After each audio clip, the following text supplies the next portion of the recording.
I have a distinguished visitor and regular guest waiting.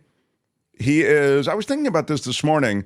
John Rothmann is like the smart older brother that I never had. And he's a student of political history, of presidential history. He is an author, a talk show host, a lecturer. He is the great John Rothmann, everybody. Thank you. Hear that applause? It's coming from me too, Mark. I love it, John. I love it. It means more from you than anyone else. I have mad respect for you. I want to ask you about, of course, this debate's going down tonight, and I'll double back to that in a second, because even though it likely won't affect Iowa results, or maybe, this is a national stage on some level, and maybe it'll affect something else. We'll double back to it. I kind of billboarded the fact that I would ask you about these third-party candidates, because I see them as relevant when you have two incredibly unpopular main candidates, but particularly Joe Biden. I see Trump's floor as solid, okay? It's that, solid floor, low ceiling, right? I mean, he has a very solid following, but he doesn't have a lot of room to really gain more followers because of the kind of candidate that he is. Biden, opposite, right? Not so much solid floor, and I'm not sure whether he's got ceiling. You add to that third-party candidates, they siphon off votes. How do you see these third-party candidacies affecting these two main candidates? They matter only if they're on the ballot. A third-party candidate who is not on the ballot has no particular relevance. So the question will be, and we'll analyze this as days go on, state by state, where third-party candidates are on the ballot. If it's Robert Kennedy Jr., I think it hurts Trump more than it hurts Biden. But on the other hand, we have to watch and wait and see. Let me just emphasize this one more time. You have to be on the ballot to have an impact. Speak to that then, John. What is involved in getting these candidacies? The Cornel West, I think No Labels is just announced, Larry Hogan. What's involved in getting these guys on ballots nationwide? Every state is different. Remember, this is not a national election. It's a state-by-state election. So what we would have to do, Mark, is methodically go through each state and what qualifies to get on the ballot. And where does it matter? Remember, there are states where it won't matter if there's a third-party candidate because either the Democrats or the Republicans are so far ahead. California is a great example. Peace and Freedom Party is on the ballot. I don't know who their candidate will be, but these are all questions that have to be resolved on a state-by-state basis. At this moment, my sense is that the third parties have to figure out state by state where they're going to go. Cornel West, by the way, made a huge error, I think, because if he'd run as the Green Party candidate for president, he would have been on the ballot in states automatically as the Green Party candidate for president. But he couldn't get the Green Party nomination, so he decided to go independent. Well, how does he get on the ballot? Does he have the army of people to do it? Remember, the last third-party candidate for president to be on the ballot in all 50 states was George C. Wallace in 1968, and he worked for 2 years to make sure he'd be on the ballot in all 50 states. Let's just, I hate to get into too much of the X's and O's, but it is intriguing, and this is kind of your bailiwick, if I could use that expression. What's involved, John, in getting on these ballots? In other words, when you say, well, if he'd gone with the Green Party, he would automatically be on these various ballots in various states. Why that party, and why not No Labels, for example, just to pick, in California, party? You have two parties that are automatically on the ballot: the American Independent Party, which was the remnant of George Wallace's party, and the Green Party.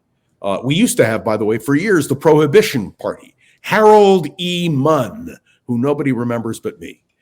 So all I can tell you is, it's a state-by-state thing. Yeah, but John, what I'm asking is, why aren't these other parties automatically included on ballots? Because they haven't qualified in the past. I see. Okay. You have to be qualified. You have to be have voters.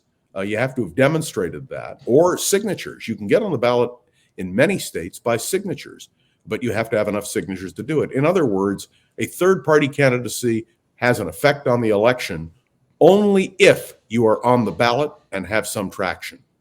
I mean, you've got a record number of voters abandoning the two parties, as you know. You've got people down on the institutions associated with elections with this two-party system that has really been, it's a de facto two-party setup in America. And you even saw Republicans and Democrats collude on some level to squeeze out the no labels candidates. I mean, there's a real interest that both parties have in maintaining the status quo that way. You I'm just talking proved about, my point, Mark. Yeah. It is getting on the ballot.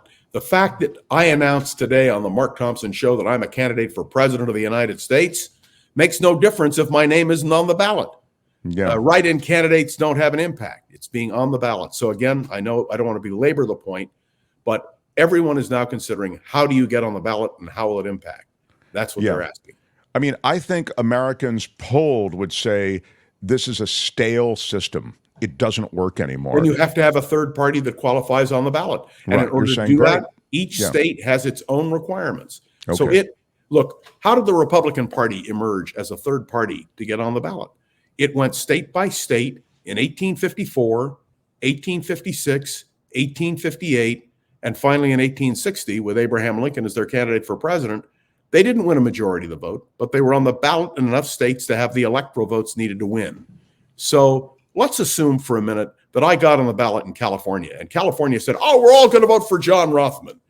Wouldn't mean a damn thing. I mean, it would take the votes away from the Democrats, but you have to still have the necessary electoral votes to be elected president. Well, you know, you kind of joke a little bit about that or that extreme example, but that's exactly what I'm talking about, taking votes away. And in this very slim You've got to be on the electoral ballot. college majority, okay, yeah, but if you can get on the ballot, you know, then that third party candidacy becomes super relevant. Wouldn't you? It can be concede that? super relevant. Ralph Nader is the best example in Florida, or Pat Buchanan. They ran as third party candidates in the year 2000. They took enough votes between them that George W. Bush, if you believe the numbers, carried the state by about 600 votes. I mean, if you're a third party candidate, remember that in the butterfly ballot in Palm Beach County, that a lot of people voted not really, they didn't think they were voting for Buchanan. They thought they were voting for Gore, and the ballot wasn't done properly. It was really an unfair situation. But again, I repeat, and I don't mean to be repetitive, but you've got to get on the ballot. You've got to have a presence, and you've got to have a candidate. Sure. You've got to have a candidate who has some appeal. People don't vote for a party, they vote for an individual. Donald Trump has turned his ire toward Nikki Haley. Gee, I wonder why. Yeah, clearly, I think if I'm in the Nikki Haley camp, I'm feeling good about that. It means that Trump and his people see the numbers, particularly out of New Hampshire, that suggest that Nikki Haley is closing that lead. I think she's within 10 points of Trump in New Hampshire, Yes. even as she and DeSantis trailed. And again, I will get to the debate thing in a second. But I wonder if you can just give me some thoughts on that. He's even, I think, begun that whole birther thing with Nikki Haley, you know, like that she's not. He has. Well, let's assume for a minute that Donald Trump wins in Iowa by a landslide. He seems to have the best ground game. The person who thought he had the best ground game was Ron DeSantis. It appears he doesn't. So it appears Trump will be number one, Nikki Haley number two. How heavily does Donald Trump bury Nikki Haley? Then we go to New Hampshire. But remember, the New Hampshire primary is not a conventional primary. Independents can vote either for a Democrat or a Republican. So it's not a pure Republican contest. But let's assume for a minute that Nikki Haley comes within 5 points of Trump. What's going to happen when they get to South Carolina? I'm going to tell you something. If Nikki Haley can't win her own state, no matter how well she does, she can't be the nominee of the party. And then you're going to go into Florida. And let me remind you that the question, and I think we talked about this last week, I think it was with you, the question of a woman's right to choose being on the ballot. Sure. It's going to be on the ballot in Florida. And let me assure you, that is not going to help Ron DeSantis in his campaign against Donald Trump. So essentially, my conclusion is that Donald Trump can only be stopped if, in fact, Nikki Haley can triumph in Iowa, triumph in New Hampshire, triumph in South Carolina. And by the way, if she loses South Carolina, her own state primary, she's finished. No candidate for president can be nominated who can't carry their own state. Sure. And I made the point, as you were talking about the abortion issue being on the ballot, I made the point that it needs to be, and this should be the work of Democrats, it needs to be, and those who value women's reproductive rights, on the ballot in all 50 states. Anywhere you want to boost turnout and you want to boost Democratic turnout, you've got to get some resolution on the ballot about let me a woman's disagree right with to choose. You respectfully. must. Let me disagree. Yes, please go ahead and disagree. The issue is so overwhelming that if there's nothing on the ballot, but a candidate for president of the United States opposes a woman's right to choose, which is the case of Donald Trump, Nikki Haley, Ron DeSantis, Chris Christie, women are going to flock away from them because they now understand. We've learned a lesson. When Donald Trump said, I'm going to put people on the Supreme Court who will rescind Roe v. Wade, will overturn a precedent-setting case, that's exactly what he did. Women are not going to be fooled again, and men who support a woman's control of their own body aren't going to be fooled. And by the way, Mark, if somebody tried to tell you or me what we could do with our body, what would we tell them to do? No, I mean, you don't need to litigate the cases, and you don't need to litigate it here. Rescind is a ding word, but I would say that this can be a fat and happy view that Democrats have, which is just what you've articulated. Let me tell you, it's overwhelming. People understand it. You don't need to get, people understand it. I agree with. Of course, I think what you just said is on some level indisputable, but on another level, I think you need to keep it in people's faces because you're going to see it on everybody's voices. Every debate, every advertisement, the Democrats are going to drive this right into the country's consciousness. And the country is aware. You can see it. The 7 states that have already voted on this issue have absolutely rejected the idea of eliminating women's right to choose. Nikki Haley and Ron DeSantis and Donald Trump, in my judgment, have already laid the foundation. But you're right. The more states it's on, the better. But if it's not on state ballots, it'll be on everybody's mind. And particularly, let me point out, if the Supreme Court sides with Donald Trump on some of these key issues, including immunity, the Supreme Court will be a major issue. And people will if the Supreme Court sides with Donald Trump on immunity, that would be an extraordinary watershed moment in this country's history. But understand, it's going to mobilize voters either way. If Donald Trump is not granted immunity, the Trump voters are going to be more motivated than ever. But that's the point. This is going to be an election based on action and reaction. And they were motivated last time, John. As you know, the turnout was extraordinary in the general election, but the last showdown between Biden and Trump. And you're right. It will be again. It will likely be again. And you think you're also right to point to the Supreme Court case and all of these different cases against Trump, which animate his base. And animate his opposition. That's what's important. All right. Well, let's see. I tend to have a bleak outlook, so you may be right. Let me ask you about who is motivating people more in a negative way. I believe people vote as much against as they vote for. People are going to vote. No question about it. I think the last election was an evidence of that. 2 elections ago was an evidence of that. They voted against. People are going to vote against Trump. Look, the midterms will certainly bear that out as well. Just to be fair to Brother Rothmann, that the recent evidence is all backing what Brother Rothmann is saying. Now, let me ask you about the debate. It's not a debate. It's a joint appearance. Right. Okay. This is between Nikki Haley and Ron DeSantis. DeSantis, who's taking on water so quickly. He's pretty well done, I would suggest. Most of the institutional money on the Republican side is moving toward Haley. Donald Trump is doing this, appearance with the Fox News folk at the same time. And I'll just mention in terms of funding, Donald Trump is funding his campaign with small donors a lot of the way. A few biggies and then, all of these MAGA followers who are sending him, $30 a month and getting some medallion or whatever. Listen, people can support the Mark Thompson program and get a mug if you just do it right. Thank you very much, John, for putting it in perspective. Yeah. But in the general distinguished history of this show, we give people nothing for their support except for content. Except content. Brilliant content. John, you get nothing? I used to have that here, but I don't even have it anymore. So you're saying that this appearance tonight means nothing? No, it means that the real person I'm going to be looking at is Nikki Haley. How much will DeSantis attack her? How will Nikki Haley respond? Will blunt questions like, was it an insurrection on January 6th? Should a president have immunity? These will be the kinds of questions that are going to matter. And for Nikki Haley to score tonight, she has to really produce. One mistake by Nikki Haley, and I think she's in trouble. Now, she made a big mistake on slavery.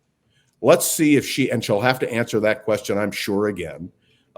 But well, she made a mistake and she didn't make a mistake, right, Brother Rothmann? The fact is she's playing to her constituency. They're not as bothered by her response as you might be in Libville, right? You know, it's slavery. I'm talking about the general election. Okay, so you're talking about her appeal to those who are not in the GOP camp. Okay. Exactly. Okay, sorry, go ahead.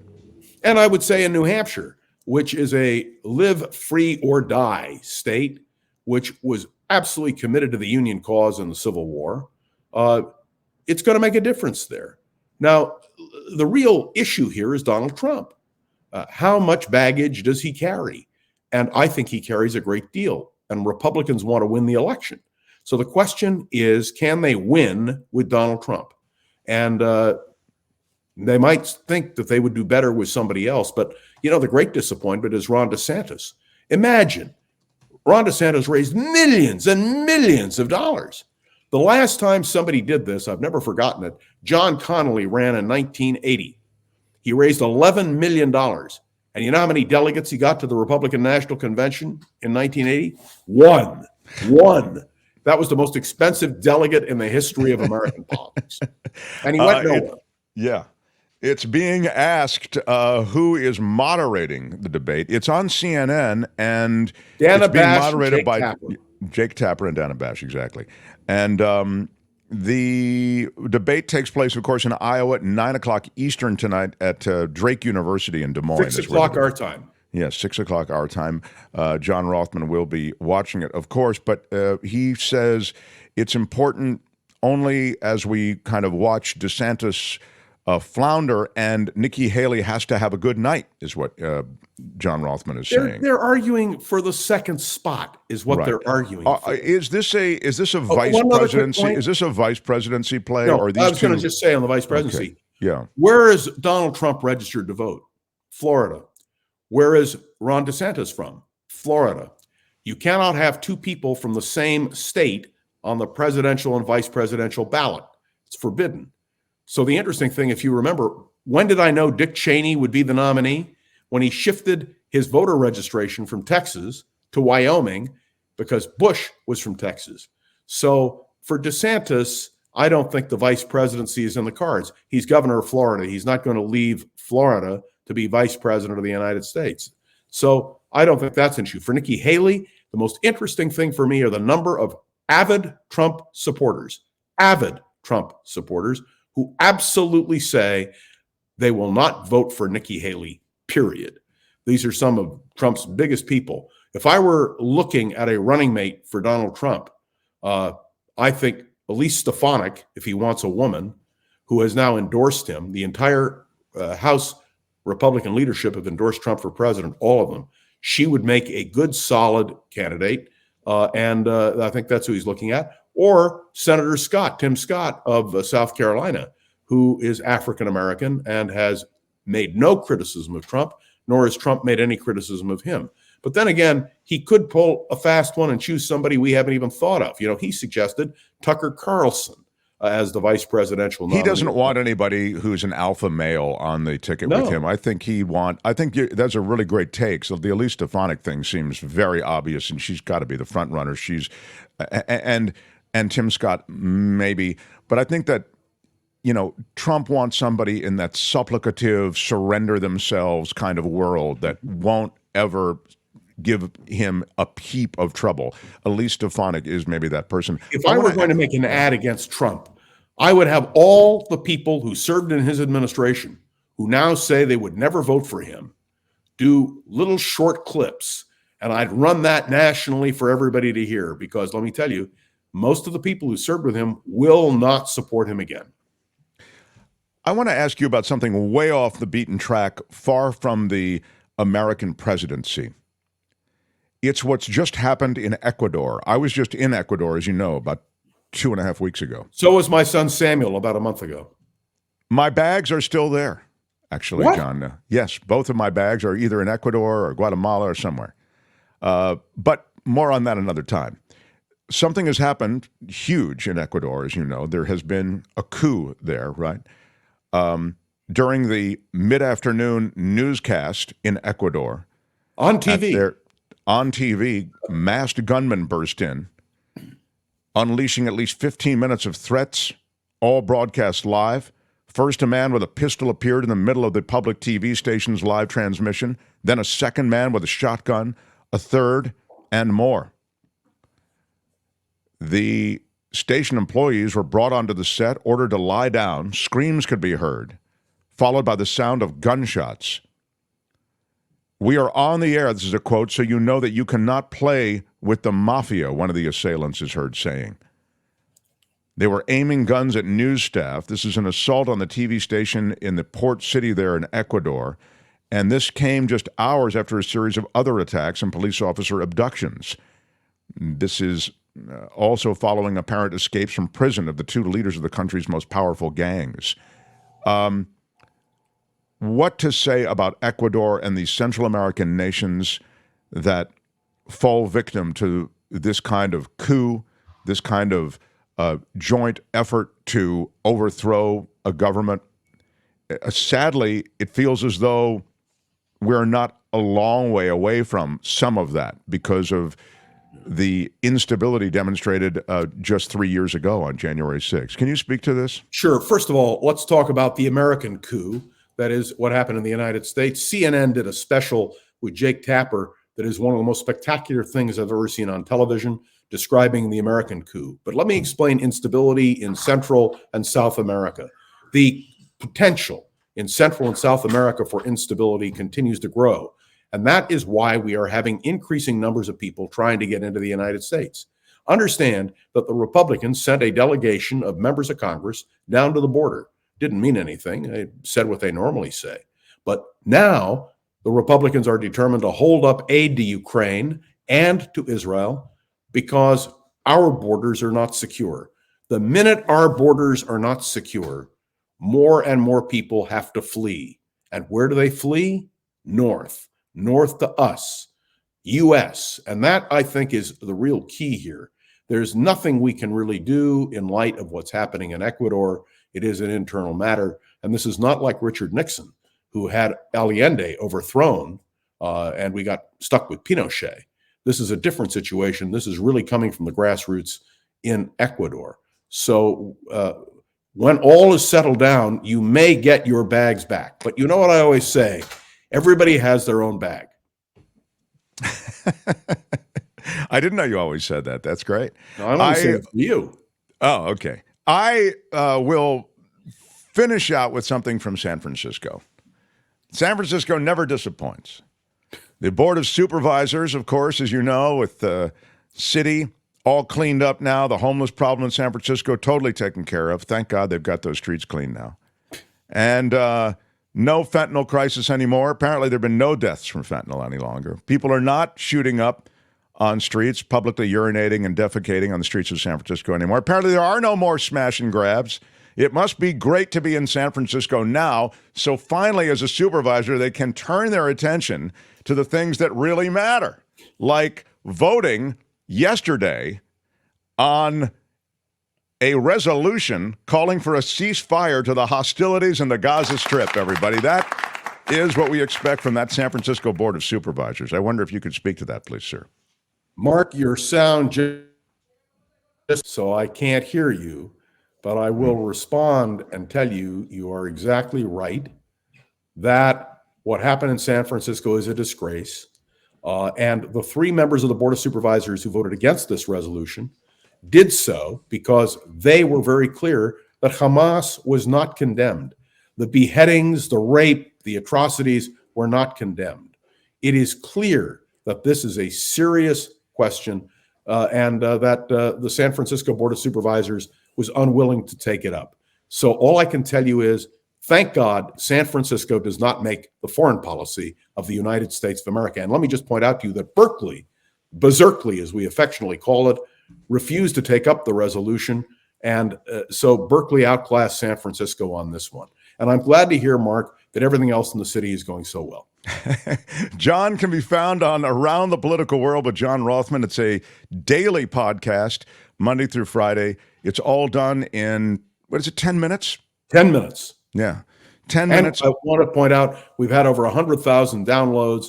The numbers are growing. And I owe a great debt of thanks to Mark Thompson and Kim McAllister and Albert, this show, because we put up what we do on the Mark Thompson program. Mark promotes Around the Political World with John Rothmann, and we're very grateful for that, Mark. I was remarking the other day to someone, without the vehicle of commercial radio, there is no talk radio in San Francisco, none, the fourth largest media market in America, that what you have done and what I am trying to do and what Nikki is trying to do and Kim is trying to provide an alternative. And the more people that our listeners tune in and tell people to tune in, the better off we are. And let me tell you, you all know that Mark's program is a crowd-funded program, as is Nikki's program. So it is very important that you support them. And I'm delighted to be a part of this program. And I'm happy, Mark, particularly to donate my salary, your exorbitantly generous salary, to the maintenance of the Mark Thompson program. Wow, very sure. Well, that's quite yes, it was a stirring summary of where we are and where we need to go and the urge for support. I loved it, John. There's nobody like you. As I always say, I don't agree with everything he says, but I sure agree with the way he says it. You know what I mean? I love John Rothmann, you are the best. All right, my friend. Just wait till next week, Mark. We're going to have a lot to talk about. Who knows what the Supreme Court may do, what will happen in Iowa. I mean, my gosh, I can't wait. Serious stuff. Good times, my friend. Great to talk to you. John Rothmann, everybody. Yeah. Hi, it's Mark, and I thought that was great. Hit the notification bell. You'll know whenever there's a new video being dropped, and please subscribe to our channel to help us save the universe.